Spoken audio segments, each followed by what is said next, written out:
नमस्कार, daily update में आपका स्वागत है। मैं आपके साथ अंजलि। आई नजर डालेंगे आज की ताजा ट्रेन खबरों पर। एटीएम में कैश भरने पहुंची थी टीम, गार्ड पानी लेने चला गया, तभी वैन का ड्राइवर 60 लाख लेकर भाग गया। हैदराबाद में एटीएम में कैश भरने के दौरान बड़ी लापरवाही सामने आई है।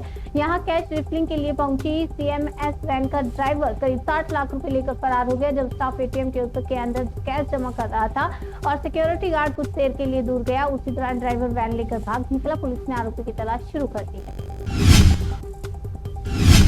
वैष्णो देवी में रोपवे पर बवाल, कटरा में बाजार बंद, होटलों के बाहर लगे विरोध के पोस्टर। जम्मू कश्मीर के कटरा में माता वैष्णो देवी मंदिर भवन मार्ग पर प्रस्तावित रोपवे परियोजना के खिलाफ स्थानीय लोगों ने सांकेतिक बंद का ऐलान किया। उनका कहना है कि रोपवे से घोड़े, पिट्ठू, पालकी और दुकानों से जुड़े लाखों लोगों की आजीविका प्रभावित होगी। वहीं श्री माता वैष्णो देवी श्राइन बोर्ड का दावा है कि परियोजना श्रद्धालुओं की सुविधा के लिए जरूरी है।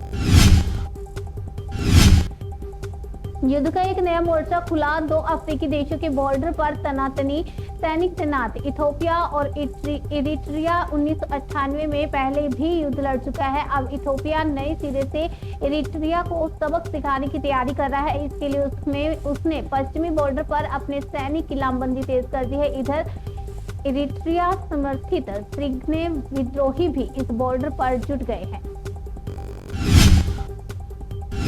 बीजेपी की पश्चिम बंगाल विजय की तैयारी, क्या परिवर्तन रथ यात्रा खोलेगी जीत के द्वार? बड़ा सवाल। पीएम मोदी होंगे शामिल। पश्चिम बंगाल में भारतीय जनता पार्टी परिवर्तन रथ यात्रा निकालेगी। इस यात्रा के समापन में प्रधानमंत्री नरेंद्र मोदी भी शामिल होंगे। पश्चिम बंगाल बीजेपी अध्यक्ष समीक भट्टाचार्य ने बताया कि यात्रा 1 मार्च को कूच बिहार साउथ से शुरू होगी।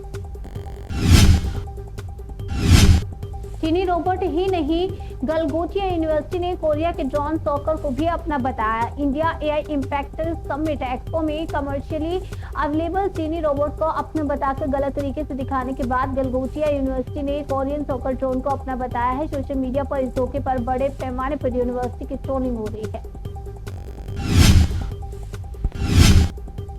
केंद्रीय मंत्री किरण रिजिजू का आरोप, राहुल गांधी एंटी इंडिया लोगों के साथ, देश की सुरक्षा के लिए सबसे खतरनाक। केंद्रीय मंत्री किरण रिजिजू ने लोकसभा नेता प्रतिपक्ष राहुल गांधी पर कई गंभीर आरोप लगाए हैं। उन्होंने कहा कि राहुल गांधी भारत की सुरक्षा के लिए सबसे खतरनाक व्यक्ति बन गए। चीनी रोबोट डॉग विवाद के बाद गलगोटिया यूनिवर्सिटी बाहर। एआई इम्पैक्ट समिट में सरकार का कड़ा कदम। एआई इम्पैक्ट समिट दिल्ली में शुरू हो चुका है। समिट के दूसरे दिन गलगोटिया यूनिवर्सिटी ने एक रोबो डॉग शोकेस किया और आरोप लग रहे हैं कि ये चीनी रोबोट है और इसलिए इसे सरकार ने एक्सपो एरिया से बाहर कर दिया है। इंस्टाग्राम वाली सहेली ने बर्बाद की जिंदगी, ब्लैकमेल कर लूटे पैसे और जेवर, फिर उतारा देह व्यापार में। कानपुर में एक युवती को उसकी ही सहेली ने फर्जी इंस्टाग्राम आईडी के जरिए ब्लैकमेल कर 2 साल में लाखों रुपए ठग लिए। अश्लील वीडियो वायरल करने की धमकी देकर जेवर बिकवाए गए और कथित तौर पर उसे गलत धंधे में भी धकेला गया। पीड़िता की शिकायत पर क्राइम ब्रांच ने आरोपी सहेली को गिरफ्तार कर लिया है, जबकि उसका बॉयफ्रेंड फरार है। जेब पर पड़ेगा बोझ, खाने पीने के सामान से लेकर डिटर्जेंट, शैम्पू तक होंगे महंगे। एफएमसीजी कंपनियां 5% तक बढ़ा रही हैं दाम। केंद्र सरकार की ओर से दी गई जीएसटी टैक्स राहत का फायदा अब धीरे धीरे कम होता नजर आ रहा है। देश की फास्ट मूविंग कंज्यूमर गुड्स कंपनियां अपने प्रोडक्ट्स की कीमतों में फिर से बढ़ोतरी कर रही हैं। जम्मू कश्मीर ने रचा इतिहास, पहली बार रणजी ट्रॉफी के फाइनल में बनाई जगह। 67 साल के बाद मिली कामयाबी। रणजी ट्रॉफी में जम्मू कश्मीर क्रिकेट टीम ने इतिहास रच दिया। सेमीफाइनल में जम्मू कश्मीर ने बंगाल को हराकर फाइनल में प्रवेश कर लिया है और यह ऐतिहासिक उपलब्धि जम्मू कश्मीर को 67 साल में पहली बार। जम्मू कश्मीर में टला बड़ा आतंकी हमला, सेना ने कुपवाड़ा में आईईडी किया बरामद, कंट्रोल धमाके से किया नष्ट। जम्मू कश्मीर में एक बार फिर सुरक्षा बलों को बड़ी कामयाबी हाथ लगी है। भारतीय सेना के बम डिस्पोजल स्क्वाड ने संदिग्ध इम्प्रोवाइज्ड एक्सप्लोसिव डिवाइस को कंट्रोल धमाके में नष्ट कर दिया है। दिल्ली की एआई समिट में चोरी करने वाले आशीष और मनीष गिरफ्तार, 6 एआई वेरिएबल बरामद। दिल्ली पुलिस ने इंडिया एआई इम्पैक्ट समिट में नियो सेपियंस के स्टॉल से हुई चोरी में 2 संदिग्धों को गिरफ्तार किया। सीईओ धनंजय यादव ने वीवीआईपी सिक्योरिटी लॉकडाउन के दौरान हुई इस घटना के बाद एफआईआर दर्ज कर।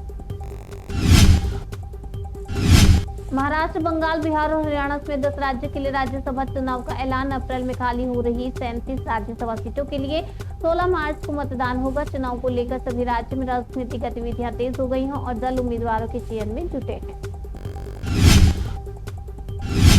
20 साल से अटकी फार्मासिस्ट भर्ती को लेकर बवाल। लखनऊ में छात्रों का जमकर प्रदर्शन। उत्तर प्रदेश के लखनऊ में साल 2024 के आयुर्वेदिक फार्मासिस्ट भर्ती कोर्ट केस की वजह से अटकी हुई है। आरोप है कि 2 साल से भर्ती फंसी हुई है, लेकिन इसे लेकर कोई भी सुनवाई नहीं हुई।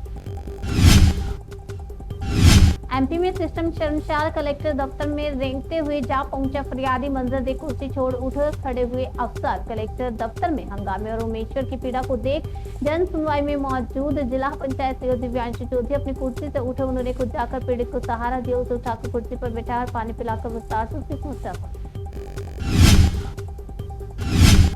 पंजाब के भटिंडा में किसान नेताओं की रिहाई की मांग पर बवाल। पुलिस ने दागे आंसू गैस के गोले। पंजाब के भटिंडा में पुलिस और किसानों में झड़प हो गई। किसान जेल में बंद अपने साथियों की रिहाई पर अड़े हैं। किसानों के मार्च को रोकने के लिए पुलिस ने आंसू गैस के गोले दागे और कई किसानों को हिरासत में ले लिया गया।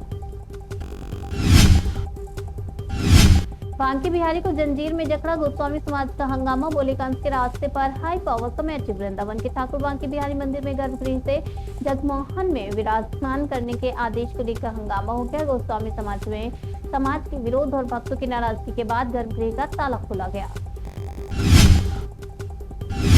कसम खाता हूं बेटे को दोबारा स्कॉर्पियो नहीं दूंगा। दिल्ली में बाइक को कुचलने वाले आरोपी के पिता बोले। द्वारका में 3 फरवरी को तेज रफ्तार एसयूवी की टक्कर में 23 वर्षीय साहिल की मौत हो गई और एक कैब चालक घायल हुआ। गाड़ी 17 वर्षीय नाबालिग चला रहा था। आरोपी के पिता ने गहरा पछतावा जताते हुए मृतक की मां से माफी मांगी और कानून का सामना करने की बात कही। पुलिस ने पिता पर मोटर वाहन अधिनियम के तहत मामला दर्ज किया और जांच दर्ज। पनिशमेंट देने के बहाने बच्चियों से करता था छेड़छाड़। परिजनों ने स्कूल में घुसकर प्रिंसिपल को पीटा। उत्तर प्रदेश के रामपुर जिले के भोर थाना क्षेत्र के गांव खुंटा खेड़ा स्थित सेंट फ्रांसिस स्कूल के प्रिंसिपल जोसेफ पर 8 से 10 साल के बच्चों के साथ बदसलूकी करने के आरोप लगे हैं। परिजनों की शिकायत के बाद पुलिस ने मुकदमा दर्ज कर आरोपी को हिरासत में ले लिया है। सरकारी स्कूल के 35 बच्चों ने काट लिए अपने हाथ। गांव में हड़कम। धमतरी जिले के दसदाहा मिडिल स्कूल में 35 बच्चों द्वारा अपने हाथ काटने की घटना से हड़कंप मच गया। शिक्षा विभाग, मेडिकल टीम और मनोवैज्ञानिक जांच में जुटे हैं, जबकि बच्चों और अभिभावकों की काउंसलिंग कराई गई है। डेली अपडेट में आज के लिए फिलहाल इतना ही। तब तक के लिए बने रहिए हमारे साथ। देखते रहिए जनसेतु न्यूज़, जन से सरोकार।